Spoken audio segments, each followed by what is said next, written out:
For having me here. I just want to extend my gratitude and thanks to the Schenectady GOP, Tom Kennedy, for allowing me to speak today before you all. Um, a lot of people, they hear about the dangers of Prop 1, but they don't actually know how that actually translates into a real life experience. I'm going to share with you a story. My son, between the ages of 3 to 5, was converted. His gender was converted. And I fought against the unilateral gender transition of my child that started between the ages of 3 to 5. Okay, I was essentially the last to know in this gender conversion, and I found out by accident because I received a letter in the mail addressed to the parent or guardian of, followed by a female name. Now, I didn't recognize the name. I thought that they had mailed the letter to the wrong address, but it was from my son's school. So I opened it anyways, and I was shocked to learn that they had assigned my son a female name, and they were referring to my son exclusively as female pronouns. Now, during this time, I was going through a divorce. I didn't get the opportunity to see my son as much as I'd like, and I had to fight for visitation. When I was picking my son up, he was a normal little boy. When he was going to school and when he was in his mother's care, he was a girl named Ruby.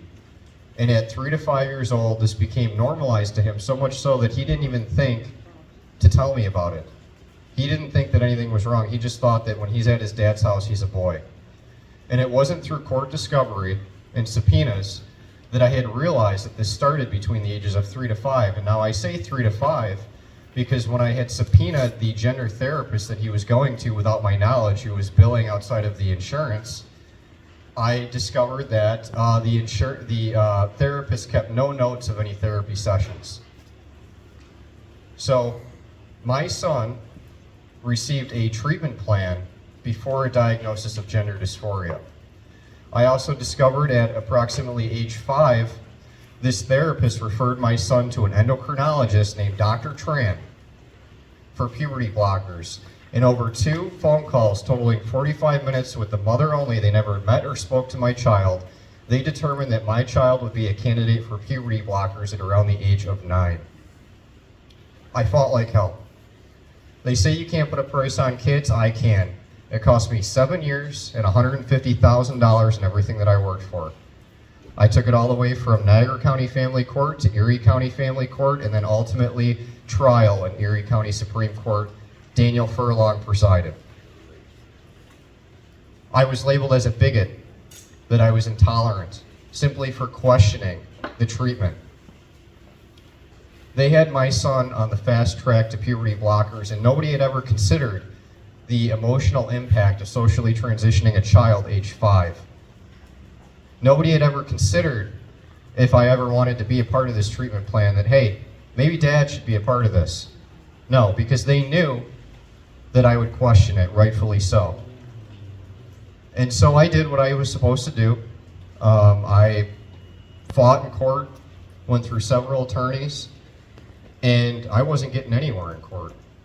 Quite the opposite, they worked against me.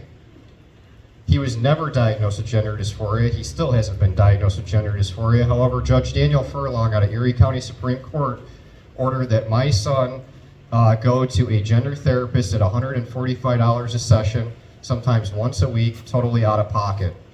I called this the grooming mill, okay, where they have these children that are too young to be diagnosed with gender dysphoria, so they keep them in there. And their approach is called watchful waiting, where they watchfully wait for your child to display any kind of signs of gender confusion so that they can then progress them on to medical treatment. So finally I said, you know what, enough is enough. At the time I was awarded sole medical authority by a previous judge.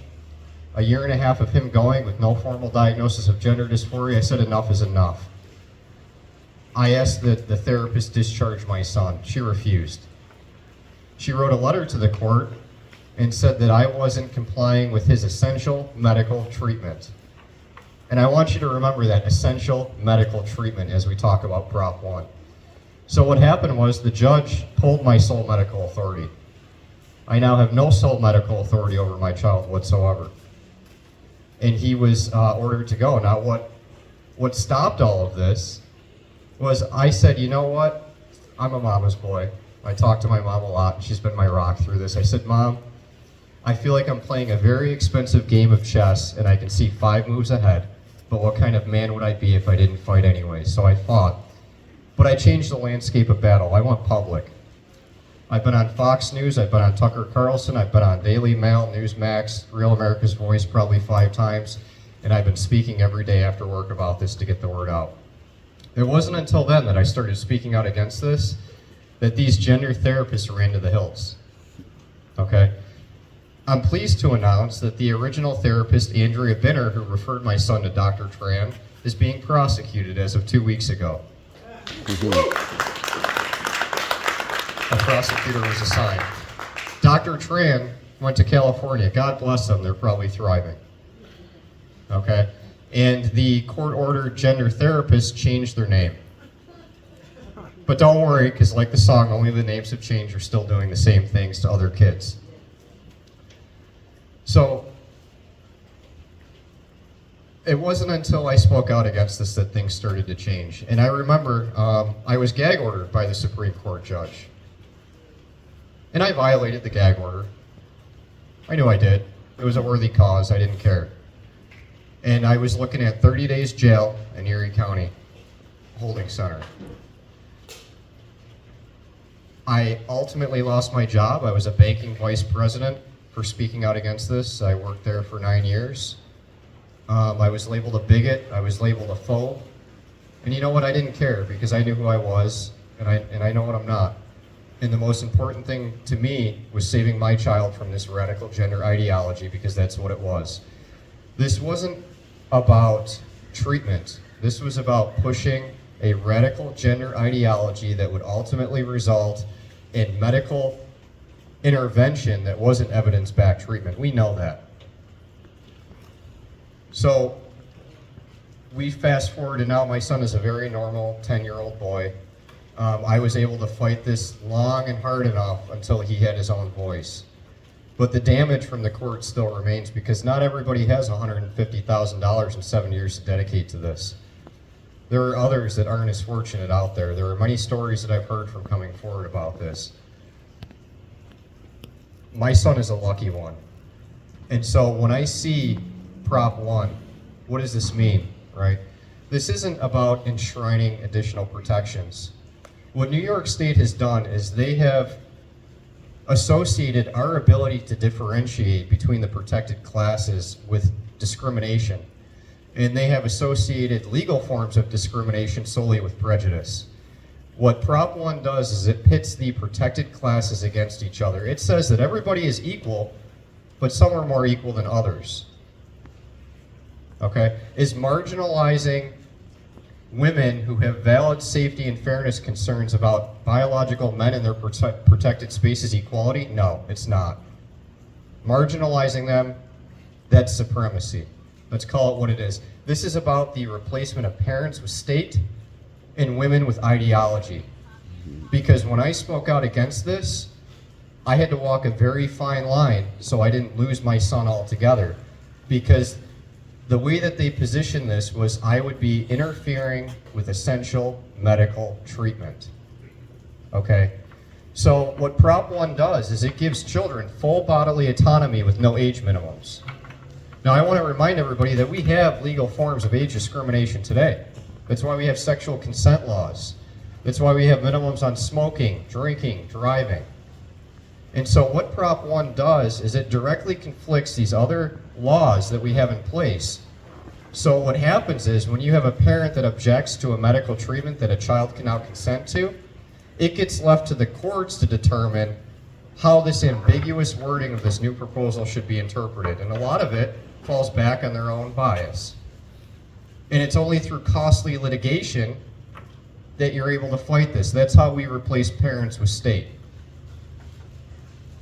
The time is now. There is a lot on the line this November 5th. We can't be lukewarm. We have to draw, that line is in the sand, and everybody here needs to step up and speak out against which side they're on. We cannot afford to lose protected spaces for women and children alike.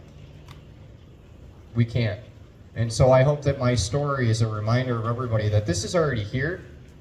This is happening, right? What this is about protecting the medical providers from legal fallout and liability. Between 2019 and 2023, there have been 5,700 kids that have been maimed and sterilized in the name of gender-affirming care. According to a study done in 2019 by Zucker, Bradley, and Singh, 88% of kids desist back to their natal gender by the time they graduate if they experience gender dysphoria. So you're looking at 88% of these 5,700 kids that are going to want to hold somebody accountable for what was done to them. And then now the doctors can just say, well, we were following the law. What happens to this therapist who is now being prosecuted if the law is on her side? She didn't need a diagnosis. She can just say that my son had full bodily autonomy and she was just following the law. This is an example of the dangers that we face. Don't fall for it. We already have protections in place. We're all afforded the same rights as citizens here. All of us. And we need to keep the protected classes protected. Vote no on Prop 1. I'm a coalition chairman for I'm a committee chairman for the Coalition to Protect Kids of New York. And this is what we do. I have some signs, a lot of pamphlets. These are $0 items. You can go on protectkidsny.com, see how you can help. You can also order lawn signs, they're free. We ask that you spread the word. Tell your neighbors, tell everybody you know that there is a lot at stake on the ballot other than just electing a new leader to the free world.